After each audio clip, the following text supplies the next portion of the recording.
Hi, I'm Ross Taylor, your host and guide for Sacred Sundays, a space to slow down, tune in, and return to what's sacred within and around you.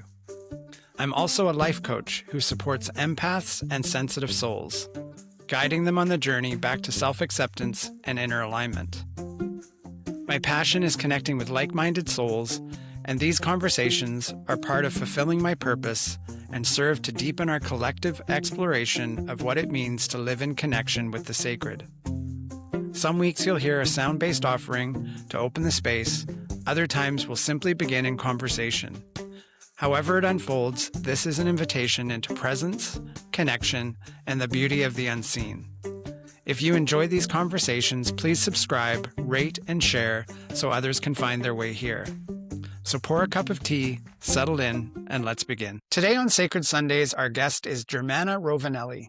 Germana has an extensive background in holistic health and the journey of healing.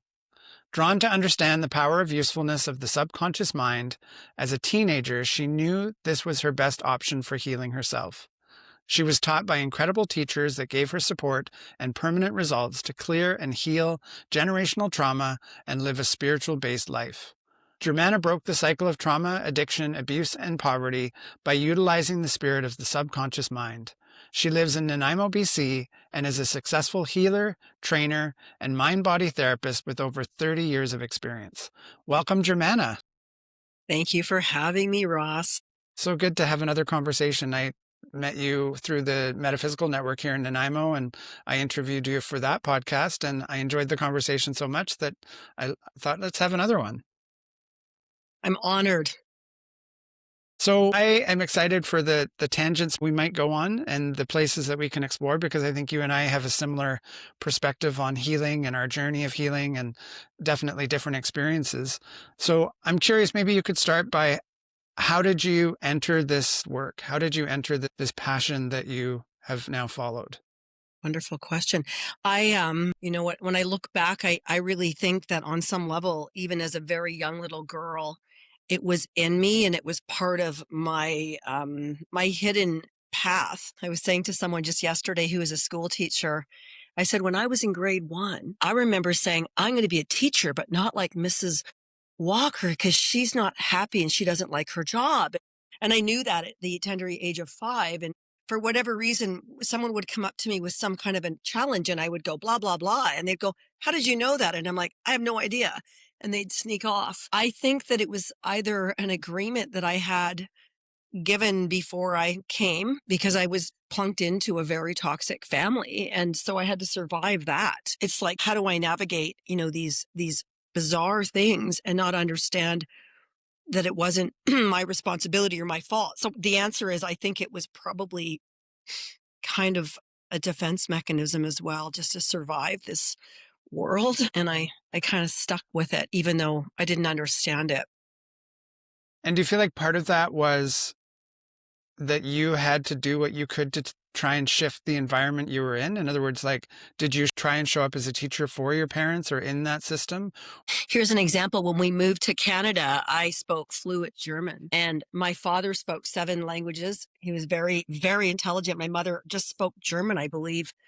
And I went to school. I learned English. I came home and I, by myself, taught my mother English. Like, I taught her how to do that Okay. as a child. And then I refused to ever speak German again. And it was my only protest to not be like my parents, because I didn't like them. They were very sick, immature people. So I think it was it was thrust upon me, or I could just turn into a numb potato head kid and just bounce around. But I could see that there was a problem. So I did what I could. And it was also, most of the stuff that I was put into was completely age inappropriate pressure and stress. There was nobody else. So I had to become the adult in the room at a small age, which is kind of sad. Yeah. I can relate to that. In my history, my parents were both alcoholics. They both grew up through the Second World War. And back then, we didn't have this kind of exploration of ourselves and personal growth. And so they just used alcohol to try and numb the pain of what they went through. And the byproduct was being in a toxic environment as well, in all sorts of ways. So it definitely impacts us in big ways. And what's left is what they call it in one of the 12-step programs is an abandonment rupture, because you have to not be who you are to survive. And then you're like, who am I? And then learning to not take responsibility for other people's challenges and say, no, this is actually this is your opportunity to grow here. I'm holding you responsible to do your heavy lifting, and I can support you silently, but I'm not doing your work for you. Mm-hmm. And for me, that's one of the pieces that have really kind of come into fruition. The danger to having that as your baseline for me was feeling responsible to help other people when they were suffering, because I Right. couldn't stand it. I would Right. feel the pain as if it was mine. And then I would be like in so much pain that I would either have to go numb myself, disassociate myself, or fix it. And you can't. Mm-hmm. You cannot. I mean, you could try, but they still have a job. Yeah. And that's what so many of us face, is that we are, like, I'm thinking of that 5-year-old little girl who had such fortitude to be like, I'm a teacher. Like, I'm going to be a teacher. And so it makes me think of, like, what did she know? Like, she must have been Mhm. connected to something that most of us become disconnected from. But at the same time, she also had the strength to be able to try and change her environment. And I think that's what most of us try and do. It's like, I can't handle what I'm feeling. So either I need to change myself, or I try and change the people in front of me. And that becomes the original pattern that we carry into our everyday life. And it just doesn't work. I mean, I remember years as a manager in the restaurant industry, and I was trying to please everybody. I was trying to make everybody happy. And guess who was unhappy? Me, because it was unsustainable. And it also makes you sick, because now you're stealing from your own life force. These these things are like they're funneling and taking your vitality. And that's how we get sick. That's how we get cancer and autoimmune and all of it, because we need to fill our own bucket up. But a lot of us have been taught, Hmm. I have no needs, I have no identity, but if I'm taking care of you, I'm okay. And Right. that was one of the things that I really, really needed to kind of have a voice to that other, is this good for me conversation? Like, what about Germana? Because most of the time I wouldn't have an answer. I couldn't tell you what I wanted, but I knew what you wanted, Hmm. Right. which is trauma. I'm gonna deep six my true self, and I'm gonna manage this, and I'm gonna be of service, and then things might be okay. And that is a trauma response for me. And now when people show up or they do stuff or they're toxic or they're struggling, I really just I remind myself, I silently go, this is not my responsibility. It's their Hmm. development, and I'm not going to damage their development by jumping in, because all I've done is I have taken away part of their dignity, because I'm saying to them, I don't believe you can do this, subtly, right? And now I go, it's actually not my problem. Hmm. And that's freeing, and that's been somewhat new for me. And I'm wondering about the impact that has on you and your clients that you work with. Like, that must Mhm. just be a really great place to work from. It makes my heart happy. I feel more fulfilled. I feel more in touch with love, because it's a space of holding somebody, in the light of, you have the capacity to actually do this. And I can sit with you and just remind you, instead of you go into your inner child victim or wound, or the world is a terrible place and I'm helpless, I'm useless, because that's a script. And versus going, you have the capacity to be your own hero. And I'm just here holding that light with you. I believe that you can do this. And I think this has been one of my experiences, like one of my teachers who's long passed, he's lovely, but he taught me, and this is just sounds so corny, but he taught me how to learn to have a loving relationship with myself. So he gave me the tools, and then it was up to me to use those tools. I don't know how many years ago that is now. That's at least 33 years ago. And to hold somebody else, to say, I'm here for you. I'm here to help you take care of yourself and love you, but I'm not doing it for you. I'm not changing your underwear. You are. Yeah.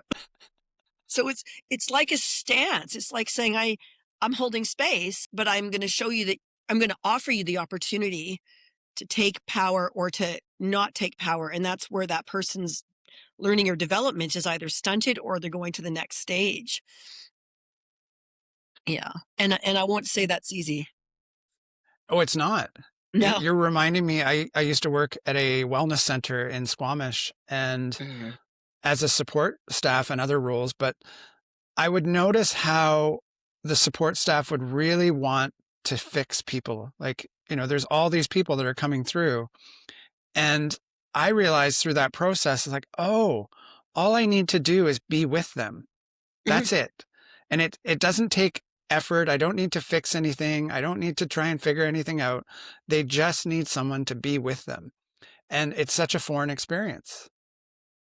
Well, and there's no message of defectiveness or shaming by running in there and going, "Oh, no, clearly you don't have the capacity, so I will just do this for you." And I think there's a loving intention in that, but it's also holding that person in a message that I don't think you have it in you to do this. And so that if they accept that, Hmm. now you've got a problem because now you've got learned helplessness, you've got that sense of being powerless, that and then just sort of flapping and folding in the corner and going, I give up, but someone was is going to Hmm. bring in my food, like a Right. helpless child.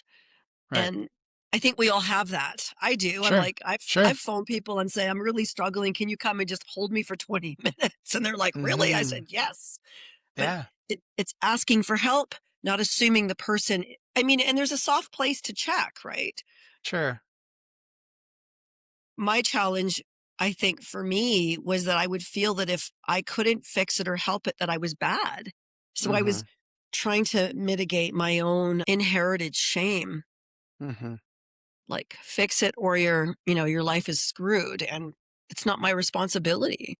Right. One of the cornerstones of my coaching model that I use is that people are naturally creative, resourceful, and whole, which really speaks to that piece. It's like they have all their puzzle pieces. They're not missing anything. And if Mm, we hold them in that way, then it shifts outcomes, right? Because we're mhm, resourcing them instead of trying to fix them. yeah, giving them Band-Aids. Hmm. And that's exactly what you're speaking to is that piece. And it's not easy to do that because so many of us think that we need to be able to offer something and shift those things for people. Well, and it's exhausting because at the end of the day, the person will only step in when they're ready, and if they're not ready, Hmm. they're not ready. Yeah. And that's not on you or I to decide. It's like you can say, do you feel ready to actually do this? But I think a Hmm. lot of people don't even believe in their mind that they can take that next step because they don't see an image of themselves in the future doing well. Sure. They're still stuck in this muddy message that they may have adopted or inherited or, got online. Oh, the world's so terrible. And there's that old saying that grass is greener where you water it. And I Hmm. can't control what's going on somewhere else in the world, but I do have the dignity and the right to make this space that I live in loving and heavenly so I feel nourished. So when I go to be around another human being, I'm not contaminating them. Hmm. I'm bringing some love. Yeah. And that's just an energy, right? And an Right. opportunity. And that's to me is one of the nicest pieces I've actually manifested at this time in my life. But I can't control the other world. I'm like, you want to hurt yourself? I'll give you a hammer. Would you like a hammer? How about a brick? Let's keep Mm. going. Let's see how much you can take. And then Right. most people only change when they've really had a horrible experience. Hmm. Like, I didn't make different choices until I'd had enough. I also worked at an addiction treatment center in the Okanagan, which was very different than the wellness center. And one of the things that I really found heartbreaking was that people were showing up at treatment often because their family wanted them to. The family didn't know what else to do. They couldn't change the behavior. They couldn't change what was going on. And so, oh, let's take this person to treatment. And that person doesn't want to be there. They're not committed to doing the work. Sometimes something happens and it shifts, but a lot of the time they're not there of their own choice. And Hmm. it's really hard to watch that because there's a lot of money involved. There's a lot of hope involved on the family side. And these people already know the scripts that are playing out. And so it just creates this tremendous pressure that they need to leave in 4 weeks and be different. And Oh on my some God. level, it's an impossible ask because you don't just heal that in 4 weeks, is my perspective. So I question that model in some ways. And I think it is changing, but Yeah. people need some sort of intervention, and just being with like-minded people can be really supportive and healing, but sometimes it's not enough. For me, I am someone that came from that world as well. And that kind of saved me because I didn't know how to live. And I think what was really disturbing to me was I was so damaged and I had no self-worth and I had no tools and I had basically destroyed my life. And I was pissed off that I wasn't dead, which sounds like a terrible thing to say. And I had entered the death phase more than once. And for whatever reason, got plunked right back into my body. And all I know is that when I went for help, I didn't know there was help. And I didn't know there was another way. I just believed I was a worthless piece of garbage. And my behaviors matched that. And I was really reliving my childhood in those Mm-hmm. behaviors. And I had to actually divorce myself from my biological family because of their they wanted to keep me in the "you're bad, you're black sheep, you're a piece of garbage" role. And the reason we suffer is it's your fault. And that was the story that I had been taught. And only way I could have any of my own identity was to get away from them. So, and I think the addiction thing is so, it's horrific.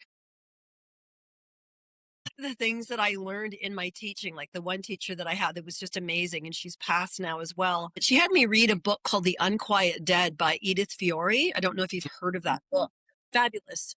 Well, she has this kind of an odd view of the whole thing. And I actually think there's some truth to this. So this might be just like way out there in crazy land. But when people are in a lot of stress or they're depressed or they're traumatized, their energy or their aura is very weak because they don't have a strong sense of who they are. They're basically kind of Mm-hmm. shattered. And this can happen as a child.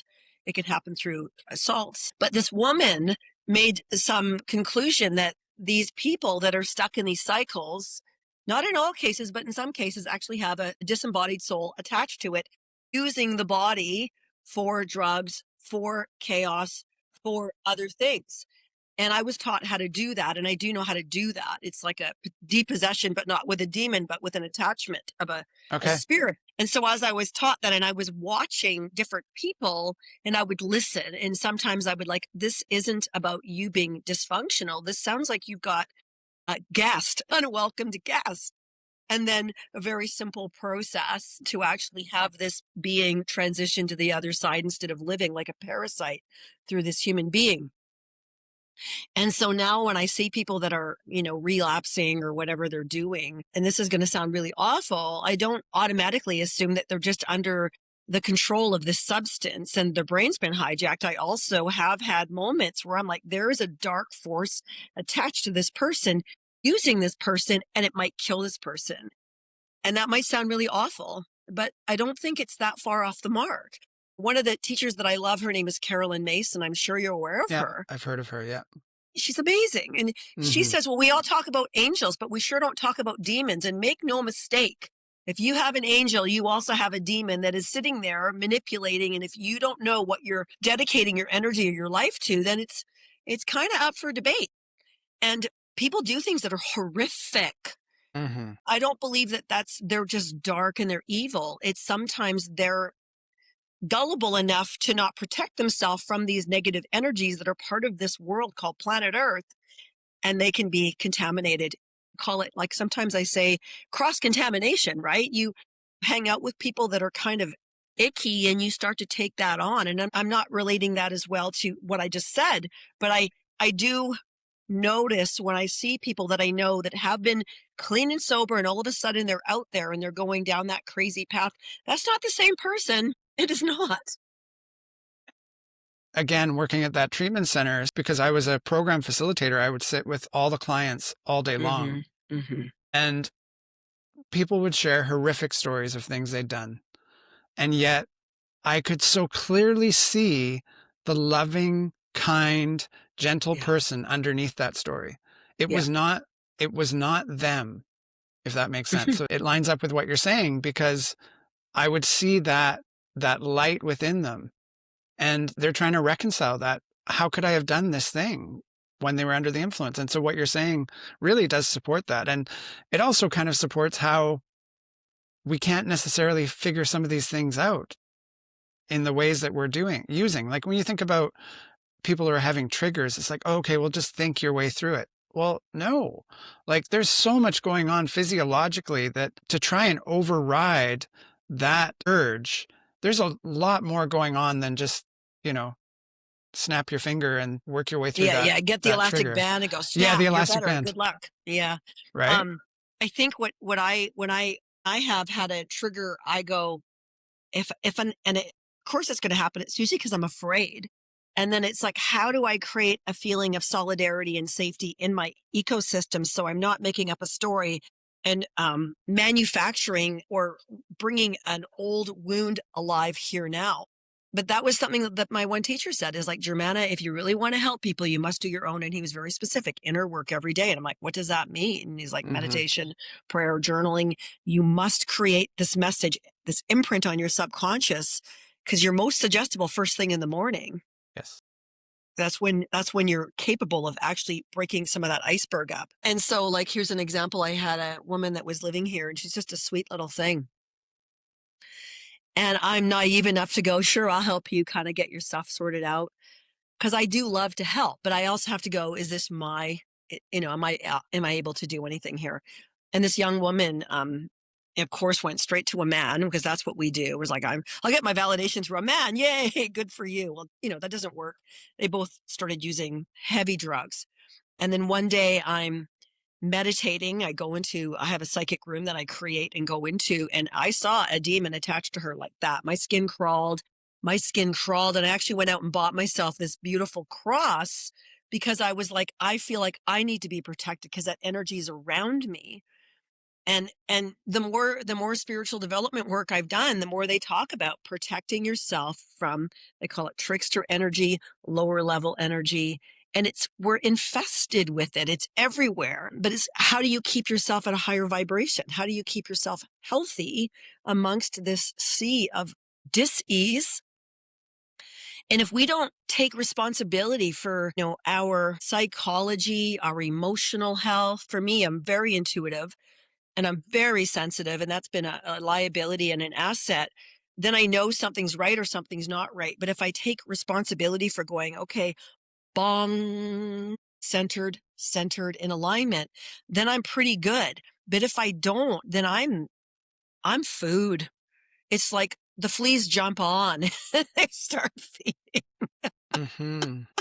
Yeah. And I don't think I'm special. I just think I've learned through my own suffering of knowing what crazy feels like to go, okay, am I going to invest this 30 minutes to start my day? And Ross, I think that has allowed me to heal a lot and to learn the power of purpose and intention and also self-compassion. Because here's the thing, I'll start my morning, I'll do my little meditation because we all have multiple voices. I know we do. I'm not special. And I'll go into the kitchen and I'll hear a self-attacking voice, boom. And I'm like, oh, there it is. That's my subconscious programming about let's create some crisis. Let's find something to feel bad about. And the minute I do that, I'm like, I just sort of allow myself to notice it. And then I'll step into this place and I'm not religious, but there is a loving force that has my back. I'm protected. So then I don't lose my power through this thought. It doesn't hijack me. And most of the drugs and things that people take, even the phone, the internet, all that, it hijacks our brain. We're not using it anymore. It's been given away to this other force. And now we're buying stuff we don't need. We're not in our power at all. If you thought about it like a 10-story tier, we're at 3. And most of us live there. And then nobody wants to be around us unless, that misery loves company. And so with regard to the trigger, can we see the possibility of a better life? And I believe it starts now. It's not tomorrow or when I get the money and da-da-da-da. It's like now. This is one thing I love. This is fellow. I do listen to people that are, I think, very intelligent. His name is Chris Hughes, and he's a programmer, and he did a lot of programming for the CIA, for the government. But he says, like as a practice to reprogram self, what 3 things can you do today that would allow your future self tomorrow, later this afternoon, next week, have a dopamine hit, which is code for being happy, right? So what you're suggesting in your inner world is that my future self can be happy. And then you start to create images. What does that look like? And then what could I do today that would like put the egg in the basket that makes myself go, oh, this is so great. Oh, and then it just builds a pattern. So it's a way of reprogramming deliberately by asking questions and then offering opportunities. Like for me, something like that, I love it because I can get really stuck in reacting. And so one of the things that, he talked about was like he'll put $100 bill in his winter jacket in the spring. So when he puts his winter jacket on, there's like bang. It's so simple. And for me, I'm like, I'll get motivated and I'll actually cook and prepare food because cooking for one person's hard. So I'll fill up the bowl with blueberries that are frozen and I'll leave them out for myself. So I feel taken care of. I feel supported. So little pattern interrupts instead of going, this is so much work and this is so awful. And I have a high functioning capacity. And then I go, bang, I'm done. So I need to go, how do I fill in the gaps? Because I will go too hard. And then it's like, that's not healthy. So many threads to choose from in that, Dear, everything you just sorry. shared. It's okay. I knew it was going to happen. The one thread is, I'll just mention quickly and then we'll go to the other one, but these dark energies, I'll never forget that one of the earlier energy healers that I work with, she was talking about people who use marijuana or drugs in general. And her biggest caution was, if you do that, you're opening yourself up to darker energies. 100%. And so you're opening up a doorway that wasn't open before. What you said reminded me of that because I don't think we realize I get that, goosebumps. right? Well, it's like a soft Ouija board. Right. Because you're forfeiting your power because you're looking for joy and pleasure through this artificial means when you could actually create that by changing how you look at things, your perspective. And I mean, I used to smoke pot. I used to do all that stuff. I really hated it. I lost myself, I lost the most precious thing in the world, me, because I was thinking this stuff was going to make me happy, but I didn't know how to be happy. So now it's like, well, I'll go from pot to cocaine, or how about this, or how about that? And before you know it, you're being, this is a really bad saying. Here you go. Ready? You'll get it. Active addiction is like having sex with a gorilla. It's not over till the gorilla says so. So you've given your power away and now you're a puppet on some level. And this stuff is running your life. You're not really in the driver's seat anymore.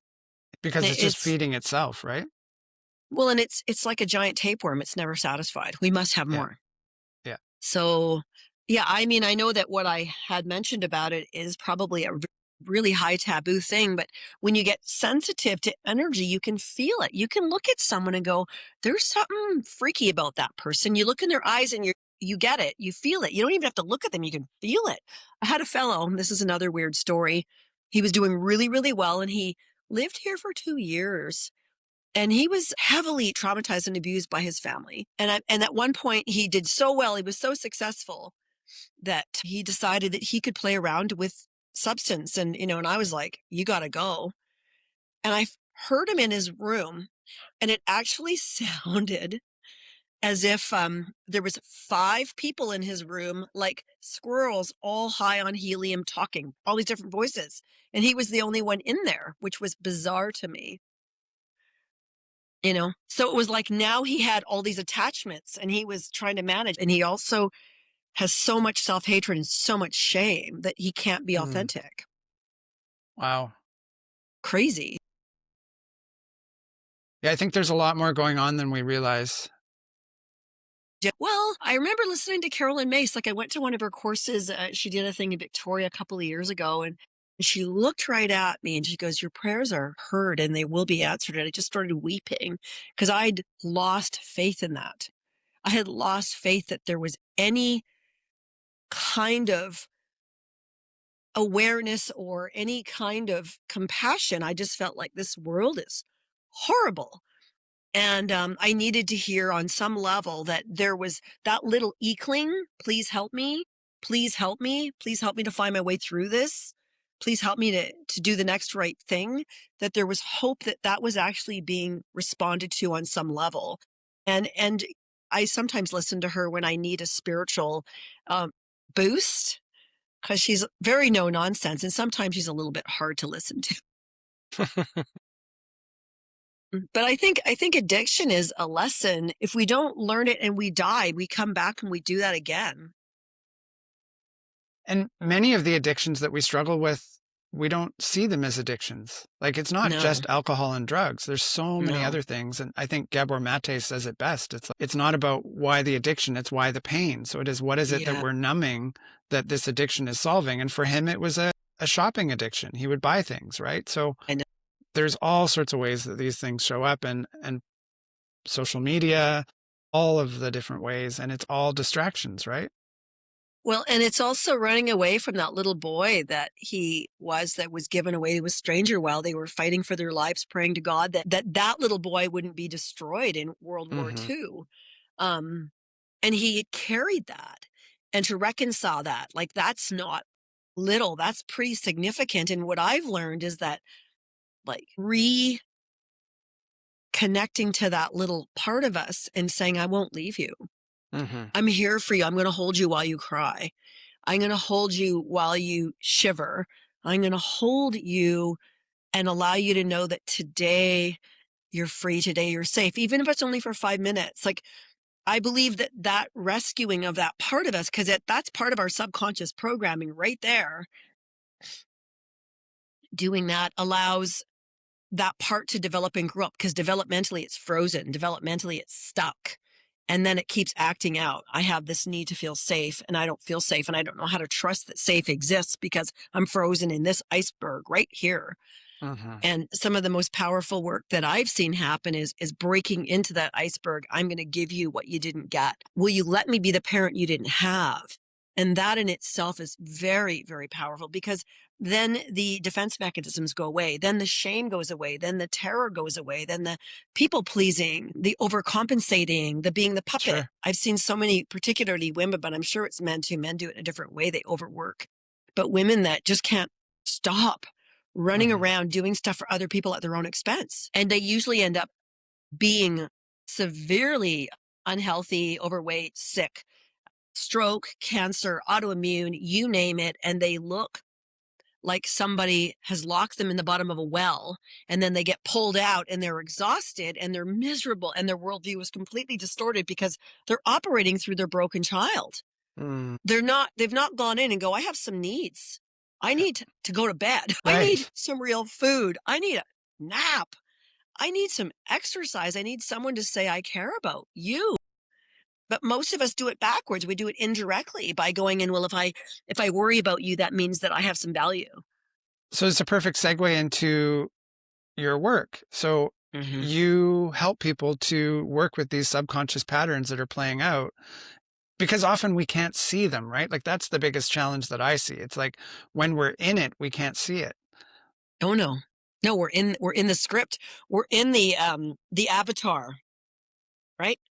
Now I'm in that role of being the bad girl, or um, if I do this, then I'm not bad. Or Mm-hmm. if I remember saying to someone who was really interested in getting to meet me in a more intimate way, and I said, this is what I require. Bang, bang, bang. I said, I will not beg for love, and either Mm. you will show up or you won't. But if you don't show up, you're going to be alone. So enjoy Mm. that. And of course, then I'm like, I'm just right. I'm not. I'm not I'm not doing your lifting for you. And Mm-hmm. this is what I would like. Most of us don't do that. We're like, I will do whatever I can to be accepted by you or wanted by you, but the price is my spirit and my dignity. And then I'm going to use, whether it's food, whether it's shopping, whether it's gossiping, as a way of numbing out from that sense of I did it again. I call it like self-betrayal. And the work that I do is like, I just go, this is a really interesting way of putting it. If you were to allow yourself to receive love, what would help you feel safe? And I always go safe first, and then I stack, because you can't heal if you don't feel safe. And most people don't. I've seen it. It's quite the journey, really. You talk about that frozen child that is running the show Yeah, underneath, 100%. right? We wouldn't let a 5-year-old drive a bus, and yet that 5-year-old is driving our bus and we don't realize it. Well, and also make friends with that. And I remember I listened to Jordan Peterson once, and he was talking about that whole thing. And he goes, you need to help that child grow up. But you can't help it grow up if it's feeling bad, shamed, abandoned, ignored, neglected, da, da, da, da. But I also believe that it's like I've had moments where I've done these little meditations where I'll bring the child into that person's life or into my life, and I'll show the child the dog, right? The house that we live in, the car. And all of a sudden it's like there's this calm. But I also believe that inner child is where the magic comes from. Right. Or where the magic is hidden. Absolutely. Mm-hmm. Because children are beautiful and they're intelligent. One of the other teachers that's passed, he was a 9th Dan black belt from Okinawa, Japan. His name was O-Sensei Richard Kim. He was just the most loving man I'd ever met in my life. Very humble. And he goes, to see the world through the eyes of a child opens your life to magic, because children don't have all these filters, these buffers. We give those to the child, and the child adapts to survive, to not be abandoned, betrayed, thrown away like trash. But there's magic there. The spirit speaks through that. I think, like, the more work I go in and start to allow myself to explore and learn a little bit more in my own way, the more I feel like my power grows. And it's not a physical power, it's an energetic power. Yeah, that word power I find fascinating because early in my journey, I had a channeling reading done and I was told, oh, step into your power. But I couldn't relate to that word because the only power that I had seen was power that was abusive, power that was causing problems, and realized that, oh, to be myself, to allow all those things you just described, like to give myself permission to just show up as me. One of the things that I do, and I love this, I will have a imagery, I call it love shower. So I'll envision above me a waterfall of love just being absorbed by my body, but into my brain, into my heart, into my nerves, into my bones, into my psyche. So actually, and that's the feeling safe piece. And then it's like, okay, so I don't have to be afraid of what other people think, right? Because it's none of my business. And the passion, the purpose, the soul's highest calling is attached to that child. And once we access and love and celebrate that part of us and allow that part just to be truly who we are, and to allow, I mean, I think that has to come from love. It can't come from a punitive position. Then all of a sudden we're allowed to be creative. All of a sudden we're allowed to be artistic. All of a sudden we find these things that make us happy. Maybe it's baking cupcakes. It doesn't have to be grandiose. It can be so simple. But our ego mind will keep us out of that. Our ego mind will keep us in conflict. Our ego mind will keep us hurting. The more pain somebody is in, I know then they're listening to a painful story that their mind is telling them that they're not questioning, which is the so-called dark part of the human, the angel, Right. the other, right? Right. Trying to keep them weak. So either they're listening to a painful story that keeps them weak, and or they're not getting a need met. And like, I have a need to feel comfortable and safe, and I need to know that I'm allowed to relax. Those are things I never had. I was running around organizing the deck furniture on the Titanic as a 2-year-old. And it was never enough. Now that's addiction.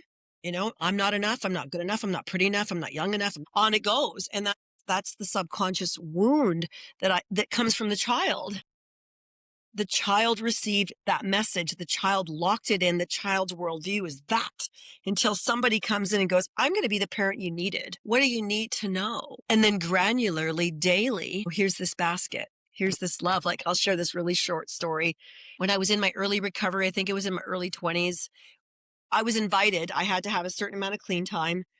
And we went to this codependency group, and I was like, I don't even know what that means. Don't understand it, right? So this was so hard, because one thing, we had to stand in 2 lines, and the person was going to step forward, and we had to speak when we wanted them to stop. And all I could hear was screaming, stop, before that person even moved. And I couldn't talk. So I was so shut off. It was ridiculous. So that was one thing that kind of blew my mind. And then we had this meditation, which I didn't know what was going to happen, but we wanted to bring a gift to our inner child, right? And I went deep. And I went into this field where we used to go when we rode horses when we were children. We were poor people, but my mother did have us have horses. And I brought this basket of strawberries for this beautiful little girl. And I'm there and I go around the tree and there she is. And she's got this white dress, she's about 3.5, maybe. Buster Brown shoes on. And then we're supposed to ask this child, what do you want from me? Oh dear. So she reaches over, looks me in the eye with all the intensity that you can as a beautiful, innocent, magical little girl. She depresses her finger into my thigh, and I swear to God, I could feel it go in. And she goes, just love me. Wow. And I started to weep. I started to tremor. I started to shake and wail. And I couldn't stop crying because I didn't know I had that much pain in me. And I just gotten out of a relationship with a man who was my husband who almost beat me to death. So I had been surrounding myself with people just like my family because that was home. And this little girl's looking at me going, please love me. And I'm like, ugh. I had to leave the room. I drove home for about 2 hours. I cried the whole way home, wailing. I cried for about 2 weeks because I had no idea I had that much pain in me. And then my commitment to myself after that was to learn how to love this little girl because I didn't know how. And I certainly wasn't taught that I was worth loving. I was taught that I was a worthless piece of shit. And my worth came from my ability to take care of other people. And so is that not a setup? And so the whole thing for me was, how do I give that little girl what she never got? A safe place, a voice, the ability to say no. My God. Yeah. Wow. So I know you have to go, so we'll have to end it on that note, but I really appreciate you sharing that story and sharing yourself and speaking so openly and honestly. And one of the things I really appreciate about you is the level to which you just speak what needs to be said. And I imagine that that's a really powerful part of your work because most of us need to be confronted in some ways to see what we can't see or don't want to see. So I really appreciate that honesty. I would call it fierce honesty around the way that you share and speak. Thank you. My perspective is if anything that I've gone through gives somebody permission to believe that they too can have some version of their own healing and their own recovery, then my suffering has not been in vain. But there was many times in my life I wished that I could take my life, and I didn't, but I sure wanted to. I hear you. So thank you so much for taking the time to have this conversation, and I'll share your website links in the show notes. And it was great. Thank you so much for having me. You're very welcome. Bye for now. Thank you for joining us on Sacred Sundays. I hope something in today's offering spoke to your spirit, stirred something true, or simply gave you a moment to breathe. If this conversation resonated, please take a moment to subscribe, rate, or share the podcast. It truly helps this work reach the people who are meant to find it. And if you'd like to explore more of my work or connect with me directly, you can visit rosstayler.com, and that is Tayler with ER.com. Until next time, may your day be slow and sacred.